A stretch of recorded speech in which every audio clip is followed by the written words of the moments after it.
आज आम यह भिडियो षष्ठ श्रेणी भूगोल बहिर उत्तर अमेरिका विषय अभ्यास कार्य आलोचना करवा।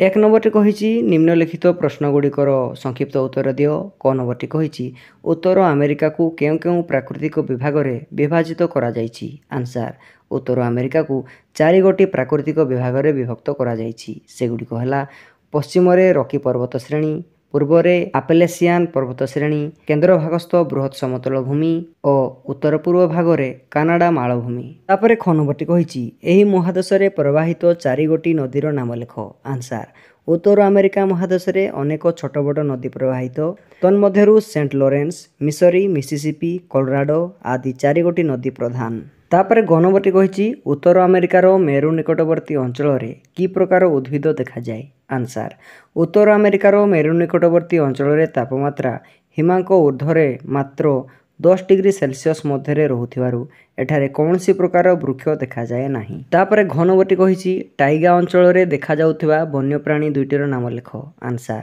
टाइगा अंचल रे देखा जाउथिबा वन्यप्राणी दुईटीर नाम हैला बिभर और धड़ा कोकिशियाली।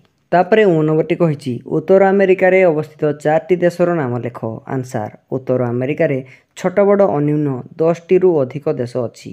एही देश मानक मध्यरु कानाडा, युक्तराष्ट्र अमेरिका, मेक्सिको, वेस्टइंडीज आदि 4टी देश प्रधान अटे।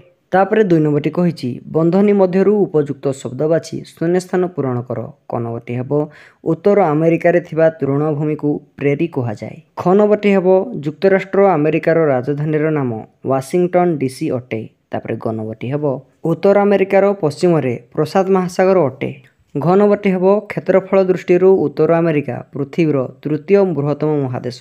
तापर उ नंबरटी हेबो उत्तर अमेरिकार बृहत गोपालन केन्द्र को रैंच कहा जाए। जदि भिडियोटी भल लागिछि तेबे मो चैनल को सब्सक्राइब करने जमार भी भूलिबो नहीं। Thank you for watching.